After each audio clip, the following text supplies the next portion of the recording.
오늘장 뜨거웠던 이슈 살펴보면서 투자 시그널도 올려보겠습니다. 헤르메스 스탁의 하창환 본부장님과 함께합니다. 어서 오십시오. 네, 안녕하십니까. 네, 반갑습니다.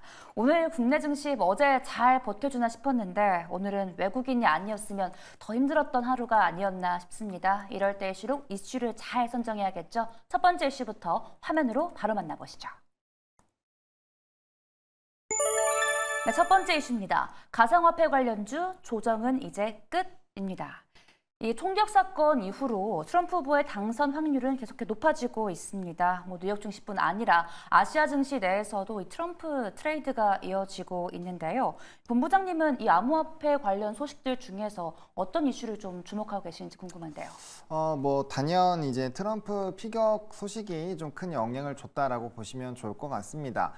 최근에 이제 비트코인 가격 하락을 좀 견인했었던 두 가지 이슈가 이제 마운트 곡스에서의 이런 물량이 튀어나오는 부분들과 그다음에 이제 트럼프 후보와 이제 바이든 이제 현직 대통령에서의 이런 움직임에서의 좀 변화들이 일부 감지가 됐거든요. 왜냐하면 이제 건강상의 악화가 조금 있었고, 그다음에 이제 어떻게 보면은 항공에 대한 계단 올라가는 것도 좀 힘들어하는 그런 사진들도 좀 돌았기 때문에 그런 관점에서 본다면 이거 건강에 좀 문제가 있는 것이 아닌가. 그리고 TV 토론 이후부터 그러한 내용들이 좀 상당히 많이 돌았잖아요. 그러다 보니까 이제 후보가 만약에 민주당 내에서 다른 쪽으로 바뀌게 됐을 때 그러면 트럼프 후보의 당선 가능성이 좀 더 떨어질 수가 있고, 트럼프 후보가 이제 계속적으로 비트코인 쪽에는 굉장히 우호적인 메시지를 전달을 하고 있었기 때문에 그런 관점에서 본다면 이제 불확실성이 좀 확대가 되지 않겠는가에 대한 불안감들이 좀 있었습니다. 그러다 보니까 코인 시장이 상당히 좀 위축이 됐었고, 가격이 7천만 원대 후반대까지 좀 빠지는 흐름들이 나타났었거든요. 근데 이제 피격 이후에 우리가 이전 대통령에 대한 사례들을 좀 얘기가 나오면서 이거는 트럼프 대통령이 될 확률이 굉장히 높다라는 그런 부분에서 이미지가 좀 높아지게 됐고, 그러다 보니까 이제 정책발 기대감이 확 하고 쏠리면서 이제 7천만 원대 후반에 있었던 비트코인 가격이 오늘 이제 낮에는 9,100만 원대까지 좀 가파르게 상승을 하는 그런 움직임이 있었다라고 보시면 될 것 같습니다. 그래서 두 가지 조금 영향을 주던 하나의 축이 확실하게 반대편으로 딱 뒤집었기 때문에 거기에 따라서 좀 열광하는 물량들이 나왔다라고 보시면 좋을 것 같고, 또 이더리움 현물 ETF에 대한 거래 기대감들도 좀 일부 나오고 있는 상황이죠. 아무래도 좀 일부 언론사에서 나온 내용이라 조금 더 확인을 해봐야 되긴 하겠지만 거의 90% 이상은 맞는다라고 보시면 될 것 같고요. 일단 SEC에서 최소 3군데 이상의 이런 현물 ETF 거래를 좀 승인한다라는 그런 내용이 나타나고 있어서, 이게 우리가 이전에 비트코인 현물 ETF가 승인이 됐을 때도 굉장히 많은 자금들이 쏟아져 나오면서 이제 수요를 조금 많이 했고 공급 자체는 좀 제한이 되어 있는 상황이기 때문에 이 수요와 공급의 원칙에 따라서 굉장히 좀 주가가 급등을 했었거든요. 그때 5천만 원대에서 이제 거의 1억대까지 순식간에 올라갔었죠. 그래서 그러한 흐름들로 이더리움에 대한 이런 기조가 나타나게 된다면 당연히 거기에 따른 좀 수급도 굉장히 강해질 거고, 그럼 수요단이 다시 강해지게 되면서 마운트 곡스에게 물량이 문제가 되는 이유는 이게 14만 개 이상 물량이 나올 것으로 예상이 되고 있다 보니까, 그러면 공급 제한에 대한 부분에서 물량이 또 확 풀리게 되는 거잖아요. 그럼 이 단기간에 수량이 늘어나는 거에 대해서 가치가 떨어지는 그런 부분이었는데, 이렇게 좀 수요단에서 강해지는 이슈들이 불거진다고 한다면 또 다른 또 지평이 열릴 수 있기 때문에 그런 부분에서 기대감들이 상당히 좀 많이 높아지고 있다라고 보시면 될 것 같습니다. 네, 말씀해주신 것처럼 이 암호화폐에 대한 좋은 모멘텀들은 계속해 나오고 있는 것 같은데, 또 지난 6월이죠. 트럼프가 자칭 암호화폐 대통령이 되겠다는 연설을 했습니다. 또 이달 말에는 2024년 비트코인 컨퍼런스에서 연설을 한다라는 보도도 나왔는데, 어찌됐든 그가 비트코인의 대통령이 되겠다고 하니까 관련주들 최근에 시세 내지 않았습니까? 연속성 있게 봐도 되는 낙수 효과일까요? 네, 그렇습니다. 이미 주가가 이 말을 해주고 있다라고 생각을 하고 있습니다. 코인 가격이 단기간에 그렇게 좀 뒤집어서 올라갈 정도로 수급이 강력하게 쏠렸다라는 거고, 하나의 좀 트리거가 되고 있다라는 거고요. 아시겠지만 이제 또 대선을 앞두고 있는 상황에서 이제 후보가 강력하게 밀고 있는 정책의 대장주들, 그리고 그와 연관되어 있는 쪽은 굉장히 좀 민감하게 반응이 나올 수밖에 없습니다. 그리고 피격 사건이 이제 좀 주말에 있었죠. 주말에 있어서 이게 각각의 논란들이 좀 있었습니다. 이게 과연 시장에 어떻게 반영이 될 건가에 대한 부분에서 물음표가 있을 때 그 흐름에서 방향 방향을 나침반처럼 좀 잡아줬었던 게 바로 비트코인 가격이었거든요. 네. 그 피격 사건 이후에 이제 파이치라고 굉장히 강력한 이런 사진이 돌았고 그 다음부터 코인 가격이 굉장히 많이 올랐었기 때문에 그를 통해서 이제 트럼프 트레이드라는 이 테마가 또 바로 형성이 되었다라고 보시면 될 것 같거든요. 그렇기 때문에 그런 부분에서 보더라도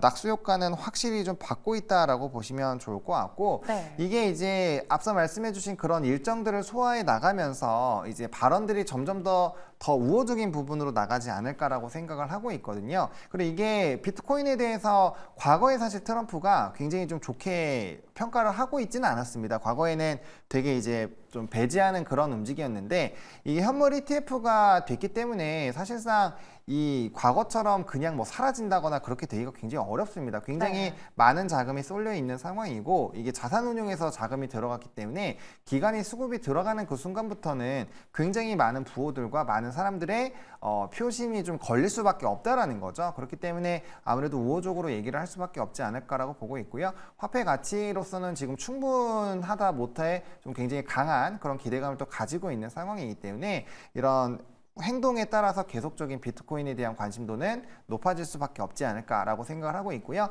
우리가 코인 쪽에서도 계속 생각을 해야 되는 게 네. 요번에 이제 반감기 시작하고 나서 그렇게 아직 오래되진 않았습니다. 그리고 사실상 비트코인이 반감기에 들어가고 이전의 사이클도 보더라도 바로 올라가는 것이 아니라 좀 어느 정도 조정받다가 이제 좀 여러 가지 트리거가 맞물리면서 굉장히 좀 강력하게 움직이는 과거 사례들이 있거든요.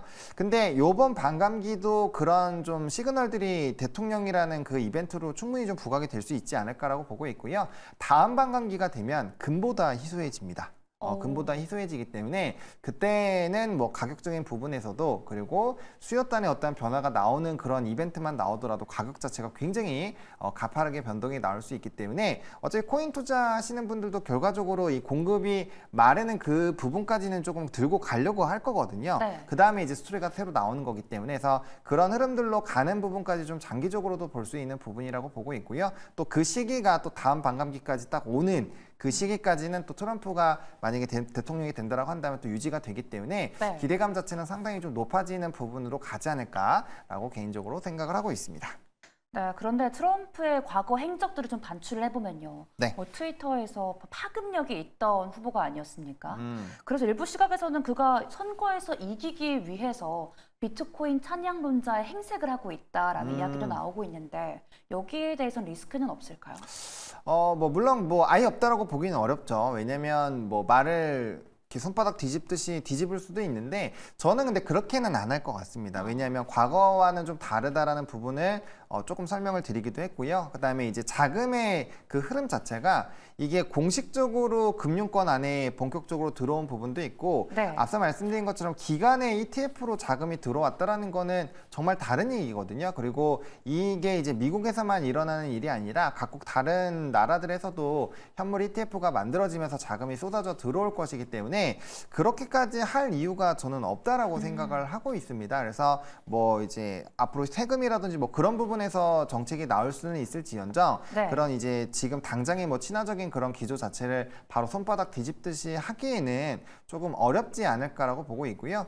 그도 어느 정도 좀 아집이 있는 그런 정책들을 과거 이제 현직 대통령일 때 상당히 많이 보여줬었거든요. 네. 그래서 이 정도로 이렇게 얘기를 하고 있는 상황에서 그거를 손바닥 뒤집듯이 얘기를 바꿀 것이라고 생각하기는 좀 어렵다라고 보고 있고요. 그렇게 됐을 때는 신뢰도 부분에서 네. 상당히 좀 타격이 갈 수 있는 부분이라고 생각을 하고 있기 때문에 뭔가 뒤집을 만한 명확한 이유가 없는 상황에서 그냥 이제 개인의 마음의 변심으로 인해서 이렇게 하기에는 위치나 그런 뭐 지위가 그렇게 막 가볍지는 않다라고 보시는 게 맞을 것 같습니다. 네, 그때와는 다르게 이 암호화폐에 대한 실체가 잡혔기 때문에 그런 리스크는 리스크일 뿐이다라고 이야기를 해주셨습니다. 그럼 저희 가상화폐에 직접 투자하는 게 낫겠습니까? 아니면 관련주에 투자하는 게 나을까요? 이거는 뭐 당연한 얘기인데 네. 당연히 직투가 좋습니다. 직투가 당연히 좋은데 그게 이제 또 뭐 계좌도 만들어야 되고 또 네. 플랫폼 자체가 익숙하지 않으신 분들이 분명히 있을 겁니다. 그래서 그런 분들은 어쩔 수 없이 이제 주식 쪽으로 좀 사시는 게 맞다라고 보고 있고요. 만약에 주식 쪽으로 접근을 하게 된다라고 한다면 미국 주식부터 먼저 사시고 그 다음에 네. 국내 주식을 사시는 게 맞다. 그래서 우리나라 주식은 가장 후순위로 보셔야 됩니다. 그 이유가 뭐냐면은 미국 주식, 미국과 이제 코인 직두 같은 경우 당연히 직접적으로 영향을 주기 때문에 가격의 변동폭 자체가 강하게 나올 수밖에 없습니다. 그래서 저는 뭐 알트코인까지 보시기에는 초보자들은 상당히 좀 어렵거든요. 그렇기 때문에 알트코인은 어쨌든 좀 공부해야 될 게 상당히 많아서 네. 저는 만약에 이제 나는 코인 투자 한 번도 안 해봤는데 하신다라고 한다면 비트코인과 딱 이더리움 딱 두 개만 하시면 된다라고 보고 있는 상황이고요. 좀 불안감이 높다라고 한다면 저는 그나마도 이번에 이더리움 ETF 이벤트가 있으니까 그 전에 사서 이제 이벤트 터져서 수급 쏠릴 때 급등 나면 팔고 이런 식으로 좀 대응을 하시는 게 맞다라고 보고 있고요. 네.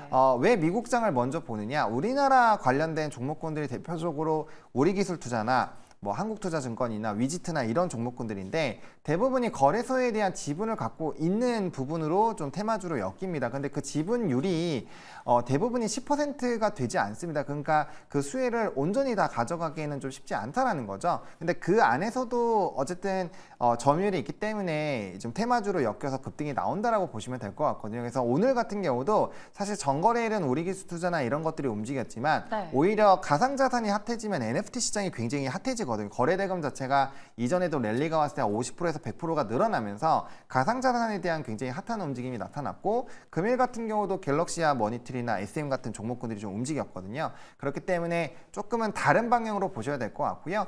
미국 주식 같은 경우는 코인베이스 글로벌 같은 경우가 이제 자체적으로 운영을 하고 있고 100% 다 반영이 되기 때문에 만약에 접근을 하신다면 비트코인 자체를 많이 가지고 있는 마이크로 스트레티지라는 종목과 네. 그다음에 이제 이 코인을 채굴하는 기업들 중에 하나죠. 마라 홀딩스, 뭐 티커는 MARA입니다. 그래서 디지털 홀딩스를 좀 보시거나 아니면은 앞서 말씀드린 대로 코인베이스를 좀 보시는 게 맞을 것 같고요. 일단 또 비트코인 선물 ETF도 있고 지금 말씀드린 저 종목군들과 연관되어 있는 ETF도 상당히 많고요. 또 채굴 기업도 원래는 이제 세 가지 기업이 굉장히 좀 핫합니다. 그래서 그 안에서 의사결정을 하시면 되기 때문에 지금 반감기 부분에서는 이제 채굴 기업들이 조금은 약할 수가 있기 때문에 오히려 코인을 많이 가지고 있는 마이크로 스트레티지라든지 뭐 코인베이스 기준으로 보시면 될 것 같고 관련된 부분에서 항상 가장 탄력적으로 움직이는 게 마이크로 스트레티지입니다. 네, 그래서 맞습니다. 관련된 부분에서 토픽을 꼽는다고 한다면 저는 마이크로 스트레티지를 좀 꼽는 게 맞지 않을까라는 생각이 듭니다. 네, 직접 투자가 조금 더 탄력 있게 움직일 것이고 만약 좀 어려우신 분들은 관련주를 주목해 보시는 게 좋은데 국내보다는 직접적으로 더 연결되어 있는 뉴욕 증시의 종목들을 주시하시면 좋을 것 같습니다. 이어서 저희 두 번째 이슈와 함께 탑픽도 기다리고 있습니다. 화면으로 바로 만나보시죠. 네, 두 번째 이슈입니다. 조선주 슈퍼사이클에 기대감을 더한다입니다. 오늘 뭐 시장이 어수선했는데 조선주 그 와중에도 시세를 분출을 했습니다. 뭐 수주, 뭐 SMR도 있고 다양한 이유들이 있을 텐데 오늘 상승 원인은 뭐라고 생각하시는지요? 네, 뭐 여러 가지 이슈가 좀 복합적으로 연결이 되어 있다라고 보시면 될 것 같습니다. 일단 뭐 HD 그룹에서의 뭐 컨테이너선 수주 이슈도 있었고요. 또 VU식 SMR 관련된 부분에 대한 이벤트들도 있었고 최근에 뭐 MRO라든지 뭐 군함 관련된 부분들에 대한 이벤트들이 계속적으로 좀 부각이 되고 있는 상황입니다. 일단은 뭐 HD 한국조선해양이 컨테이너선 12척에 대한 수주를 받은 흐름들이 있었고 거기에 따라서 최근에 이제 운임지수에 대한 변화가 나와서 HMM도 상당히 좀 조정이 나왔는데 네. 그런 부분에서도 좀 기대감을 키우는 과정으로 좀 진행이 됐다라고 보시면 좋을 것 같습니다. 기본적으로 조선업 같은 경우는 수주 베이스로 움직임이 나타나고 있는 상황이어서 수주에 대한 기대감이 높고 현재 수주량이 얼마나 많이 나왔는지를 좀 핵심적으로 보시면 좋을 것 같고요. 그렇게 된다라고 한다면 최근에 왜 HD 그룹주들이 굉장히 강하게 움직이고 있는지를 좀 파악이 됩니다. 그래서 3사 중에서는 HD 한국조선해양, 삼성중공업, 하나오션 순으로 수주가 좋은 상황이기 때문에 네. 거기에 맞게끔 주가가 딱딱딱 맞춰서 움직임이 나타나고 있다라고 보시면 좋을 것 같고 중요한 건 이거죠. 이제 조선업 쪽에서 우리가 계속적으로 치중했었던 부분들은 연초부터 암모니아선 과 이제 LNG선인데 해당 부분들이 다 국제해사기구에서 환경 규제를 굉장히 강하게 하면서 좀 이제 수요가 많이 늘어났었고 이제 요번에 조선주의 랠리를 만들어냈었던 그런 친환경 선들이라고 보시면 좋을 것 같습니다. 근데 최근에 HD 현대미포조선 굉장히 가파르게 올라왔는데 이런 이제 선종 자체가 좀 바뀐 거죠. PC선에 대한 수주를 굉장히 좀 많이 받는다라는 거, 그리고 컨테이너선에 대한 이런 수주가 많이 늘어났다라는 거, 이런 것들이 이제 조선주의 랠리를 좀 만들어내고 있다라고 보시면 좋을 것 같고, 네. 사실상 조선 쪽은 우리나라와 중국이 양분하고 있다라고 보시면 좋을 것 같고요. 중국도 지금 도크가 어느 정도 차 있는 상황입니다. 그러다 보니까 이제 계속적으로 수요는 늘어나고 있는데 공급을 원활하게 하기가 어려운 상황이고 계속적으로 수주가 쌓이고 있죠. 그러다 보니까 신조선가도 계속적으로 좀 높아지고 있다라고 보시면 좋을 것 같고, 그다음에 이제 우리나라에서 조금 부담이 됐었던 인력 부분도 산업보고서 보시면 작년 대비했을 때 인력 인구가 6% 이상 더 늘어났습니다. 게다가 이제 용접 로봇들도 어느 정도 좀 가시화가 되고 있는 상황이고요. 그래서 이제 가격도 좋아지고 부담됐었던 부분에서의 기대감들도 높아지고 있는 상황이고요. 네. 그다음에 이제 뭐 후판이라든지 이런 원자재 가격에서 변동이 나오는 상황들도 상당히 제한적이기 때문에 사실상 지금은 이제 수주라든지 긍정적인 부분들이 상당히 좀 붙어준다라고 보시면 될 것 같고, 또 MRO나 군함 관련된 이슈도 최근에 굉장히 좀 부각이 됐었는데 갑자기 뜬금없이 부유식 SMR에 관련된 부분들이 좀 이벤트가 됐습니다. 근데 잘 아시겠지만 최근에 원전 관련된 부분들이 좀 상당히 핫하게 유지가 되고 있는데요. 금일 같은 경우는 이제 원전주들이 좀 하락을 했죠. 이게 네. 이제 두 가지 이벤트가 있는데, 첫 번째로는 원전에 대한 발표 자체가 한 일주일 정도 뒤로 늦춰질 수 있다라는 보도 내용이 있었습니다. 그러다 네. 보니까 금일인 줄 알았는데 아니네. 그러면 모멘텀 부분에서 좀 물음표가 막 생기는 거죠. 물론 내일 당장 원전에 대한 결과치가 나올 수 있지만 사실상 지금 이 납기일로 보느냐 아니면 유럽은 하나다라는 이런 정치 색깔로 볼 것인지에 따라서 상당히 좀 갈릴 수 있는 상황이라는 점 일단 좀 기억을 해보시면 좋을 것 같고, 기본적으로 미국과 지금 유럽 지역에서는 원전 관련된 이벤트가 굉장히 커져 있는 상황이거든요. 근데 이제 부유식 쪽으로도 이 이벤트가 들어오는 거는 일단은 이제 뭐 이동이라든지 뭐 에너지 쪽에서 활용도가 상당히 높고 이 좀 자유도가 있다라는 거죠. 네. 그러다 보니까 이제 HD 한국조선해양으로 단독 기사니까 한 번 더 체크를 해보셔야 되겠지만, 어쨌든 뭐 웨스팅하우스라든지 기타 부분에서 좀 러브콜이 있었습니다. 그래서 그런 내용들이 이제 이벤트가 부각이 된다라고 한다면 아무래도 이제 기대감들이 높아질 수밖에 없는 부분이죠. 그리고 소형 원자로 같은 경우는 또 대형 원자로와 다르게 좀 빠르고 신속하게 또 할 수 있고 값도 싸다라는 부분에서 상당히 매력적이기 때문에 기대감이 높아지고 있다라고 보시면 좋을 것 같고요. 그게 이제 우리나라의 원전 기술과 또 조선 기술이 워낙 뛰어나니까 가능하다라는 부분에서 또 이제 산업적인 매력도가 좀 높아진다라는 부분으로 이해를 하실 수가 있기 때문에, 요거는 이제 원래 조선에서는 없었던 그 시나리오 중에 하나거든요. 네. 그렇기 때문에 플러스 알파 모멘텀이 더 붙어줬기 때문에 상당히 조선업 입장에서는 좋은 상황이 유지가 되고 있다라고 보시면 될 것 같습니다. 네, 말씀해주신 것처럼 지난달이죠. 이 영국 서밋을 계기로 웨스팅하우스가 HD 한국조선해양에 러브콜을 보냈습니다. 이 부유식 SMR에 꽂힌 건데 원전주보다는 지금 조선주가 반응하는 이유는 무엇일까요? 뭐 앞서 말씀드린 것처럼 원전주 같은 경우는 기본적으로 이런 수주에 대한 모멘텀도 좀 봐야 되고요. 그다음에 뭐 지상적으로 보는 부분에서 이제 해상으로 바뀌면 당연히 배가 필요하니까 네. 이제 조선업이 당연히 좀 부각이 될 수밖에 없다라고 보시면 좋을 것 같고, 그다음에 이 부유식 관련된 부분에서 토목적인 절차가 없습니다. 그러면 이 원전도 이 각각의 산업에 이렇게 나눠져 있고 한 5개로 나눠져 있는데, 네. 그럼 토목공사 쪽이 없기 때문에 상당히 많은 부분이 배제가 됩니다. 그러면 그 부분을 대체하는 게 조선이니까 당연히 조선주 쪽으로 이벤트가 좀 된다라고 보시면 좋을 것 같고, 이미 HD 한국조선해양 같은 경우는 이제 빌 게이츠가 설립한 SMR 기업이죠. 30년을 조금 기점으로 만들어 보자라고 이미 얘기가 좀 어느 정도 진행이 되고 있었던 상황이거든요. 네. 그래서 그런 것들이 조금 더 부각이 됐다라고 보시면 좋을 것 같고요. 그다음에 이제 앞서서 좀 자유도가 높다라고 말씀을 드렸는데, 아무래도 뭐 산간 지역이라든지 뭐 도서 지역이라든지 이런 쪽에 안정적인 전력을 좀 공급을 해나갈 수 있다는 부분에서 매력도가 좀 높다라고 보고 있고요. 또 이제 바다에서 어쨌든 이런 에너지 발전을 하게 되면은 뭐 탈탄소 부분이라든지 환경적인 부분에서도 물론 이제 폐기물이라든지 이런 것들은 우리가 해결을 해봐야 되지만 네. 어쨌든 탈탄소를 좀 집중적으로 봤을 때 원전도 신재생 에너지만큼 탄소 배출이 굉장히 적은 에너지 중에 하나거든요. 그렇기 네. 때문에 그런 부분들이 좀 부각이 될 수 있어서 주목을 받고 있다라고 보시면 좋을 것 같습니다. 네, 수주도 좋고 이 부유식 SMR에서도 조선주에 대한 긍정적인 신호를 보내고 있는데 그러면 이번 2분기 실적은 좀 어떻게 전망하고 계시는지요? 사실상 지금 증권가에서는 네. 굉장히 좀 좋게 평가를 하고 있습니다. 사실상 이렇게 조선 관련된 리포트가 많이 나오나 싶을 정도로 하루에도 막 세네 가지 기업들이 막 쏟아져 나오고 있어요. 맞아요. 그래서 계속적으로 내용이 업데이트가 되고 있는 상황이고요. 기본적으로 실적 자체는 좋아지는 부분인데 여러분들이 생각을 하셔야 되는 건 지금 좋아지는 정도도 당연히 생각을 해야 되겠지만 이게 이제 개화가 되는 그런 시기라고 보시면 될 것 같습니다. 조선업 사이클이 거의 15년 만에 왔기 때문에 굉장히 좀 크다라고 보시면 좋을 것 같고요.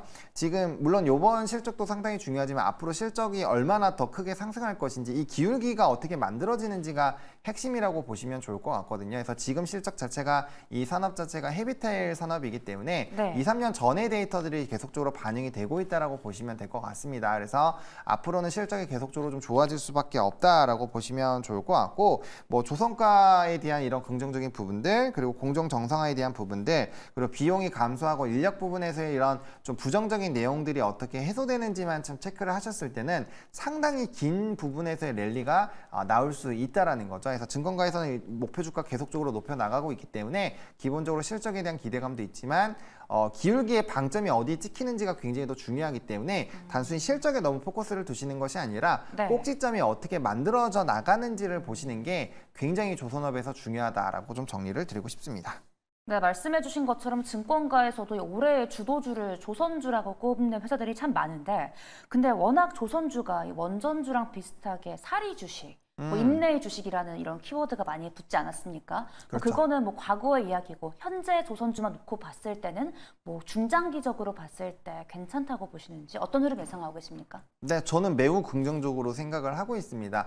앞서서 이제 좀 사례가 나온다라고 말씀을 드리는 이유가 뭐냐면 이게 산업의 사이클이 길기 때문에 그래요. 원전 네. 같은 경우도 13년에서 15년 건설진인데 그렇게 걸리기 때문에 이게 넘버가 찍히는 그런 프로젝트가 아니라고 한다면 당연히 숫자가 안 찍히니까 물음표가 연쇄적으로 생길 수밖에 없습니다. 조선도 마찬가지죠. 네. 지금처럼 수주가 엄청나게 강했었지 않았기 때문에 그 트리거를 만든 게 2020년에 이제 국제해사기구에서 환경 규제를 시작을 하면서 관련된 랠리가 시작을 했거든요. 그래서 우리가 IMO 2020은 항상 이제 조선주 공부하면은 항상 나오는 단어인데 그렇게 좀 랠리가 만들어진 상황에서 이제 산업의 사이클이 돌고 있는 상황이고요. 네. 보통 3년에서 4년 지나면 인도가 거의 다 끝나거든요. 그래서 그런 랠리들이 이제야 막 반영이 되기 시작을 했다라고 보시면 좋을 것 같습니다. 근데 중요한 거는 26년과 27년에 대한 독크까지 거의 다 차 있잖아요. 그러면 거기서 2, 3년을 더하게 됐을 때는 적어도 28년, 29년, 30년까지는 계속적으로 이런 미리 선제적으로 받았던 수주 흐름들이 상당히 좀 긍정적으로 진행이 될 것이고요.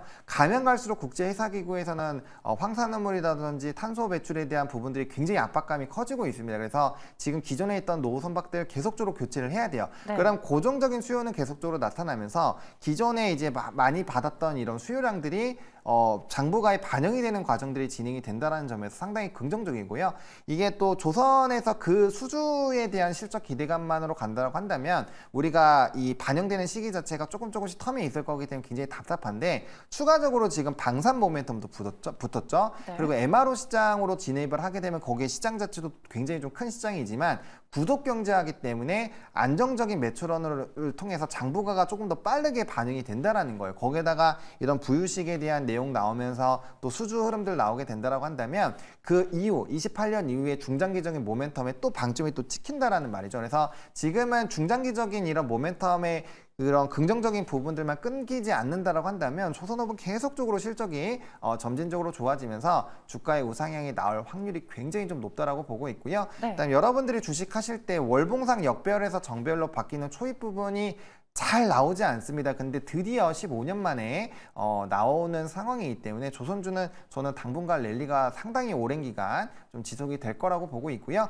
만약에 투자 성향이다 한 3년, 4년 좀 묵직하게 들고 있을 수 있다라고 한다면 저는 전력기계와 이런 조선 부분은 정말 어마어마하게 좋은 결과가 나오지 않을까라고 개인적으로 생각을 좀 하고 있습니다. 네, 조선주는 과거와는 다른 흐름을 보일 것으로 전망하고 계신 것 같은데 그럼 여기서의 최선호주는 어떤 종목을 좀 보고 계실까요? 네, 제가 나올 때마다 이 토픽주는 HD 한국조선 해양을 좀 꼽고 있는데요. 네. 제가 앞서서도 브리핑 해드릴 때 말씀을 드렸던 부분이 뭐냐면 기본적으로 수주를 잘 받는 게 베이스 조건입니다. 네. HD 한국조선해양 같은 경우는 요번에 벌써 이제 선제적으로 수주 목표량을 120%좀 초과를 했고요.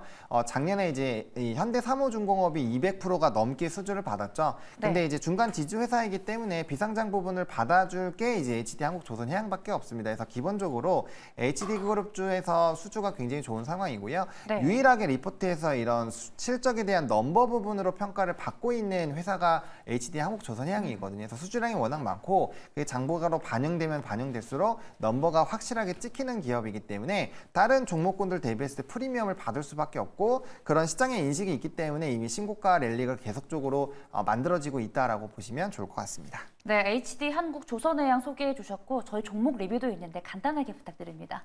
네, 뭐 종목 리뷰 같은 경우는 이제 뭐 한국조선해양으로 하면 될까요? 네. 네, HD 한국조선해양 같은 경우는 뭐 이제 워낙 많이 말씀을 드려서 네. 뭐 6월 28일뿐만 아니라 뭐 연초에도 말씀드리고 작년에 말에도 말씀을 드리고 했는데 네. 어쨌든 고가 랠리가 계속적으로 이어지고 있는 상황입니다.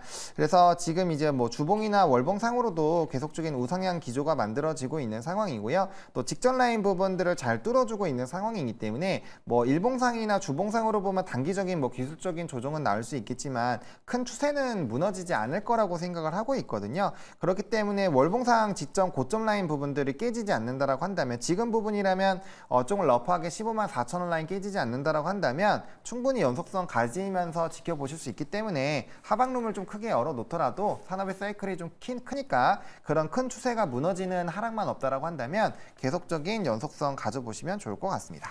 네, HD 한국조선해양 계속해 우상향 곡선 그려나갈 것이다라고 전망을 해주셨고 그렇다면 저희 다음 주 내일은 어떤 종목을 좀 주시하면 좋을까요? 네, 저는 삼성전자를 좀 꼽았습니다. 삼성전자를 꼽은 이유가 이제 퀄 테스트에 대한 기대감들이 계속적으로 좀 확대가 되고 있죠. 금일 이제 보도에서도 삼성전자가 이제 하반기에는 HBM3E에 관련된 부분들에서의 좀 양산이 진행이 되지 않겠는가에 대한 기대감이 높아지고 있고요. 네. 최근 한 달 사이에 삼성전자의 수급이 무려 6조 1천억 정도가 들어왔습니다. 6월 1일 기준으로 보더라도 그렇고요. 작년 11월 기준으로 본다라고 한다면 12조 이상 들어와 있는 상황입니다. 사실상 외국인의 수급의 거의 50% 60% 이상이 지금 들어와 있는 상황이고요. 특히나 고가권에서 이제 실적 발표를 앞두고 있는 현 시점에서 이렇게 들어왔다라는 부분에서는 추가적인 연속성을 가질 수 있다라고 보고 있고요. 또 금일 이제 한두 시간 전쯤에 ASML에 대한 이런 실적 기대감도 굉장히 좀 폭발적으로 늘어나고 있다라는 부분들. 그리고 네. TSMC 같은 경우 월간 데이터가 계속 나오기 때문에 실적적인 부분에서 좋을 수밖에 없다라는 거 좀 체크가 되어 있는 상황이거든요. 그래서 그런 랠리가 이어지지 않을까라고 보고 있는 상황이고요. 매수 같은 경우는 85,000원에서 87,000원 사이의 분할 매수 관점으로 보시면 좋을 것 같고 목표가는 95,000원을 바라보고 있는 상황입니다. 그렇게 된다라고 한다면 지수 2,900선을 좀 뚫어주는 흐름이 나타날 것 같고요. 손절 라인 78,000원으로 잡았지만 지금 이제 HBM 쪽으로 이벤트가 부각이 되면 레거시 쪽이 계속 좋아질 수밖에 없고요. 네. 그런 부분에선 또 삼성전자, 하이닉스 계속적인 이런 디램 가격 그리고 낸드 가격 상승에 따른 수혜를 바라볼 수 있기 때문에 여기까지 빠지면 저는 다시 재매수로 손절 대신 2차 매수로 좀 보시는 게 맞지 않을까라고 정리 드리겠습니다. 네, 삼성전자 소개해 주셨고요. 오늘은 암호화폐와 조선주에서 투자 포인트 잡아봤습니다. 오늘은 여기서 보내드릴게요. 지금까지 헤르메스 스탁의 하청환 본부장님과 함께했습니다. 고맙습니다. 감사합니다.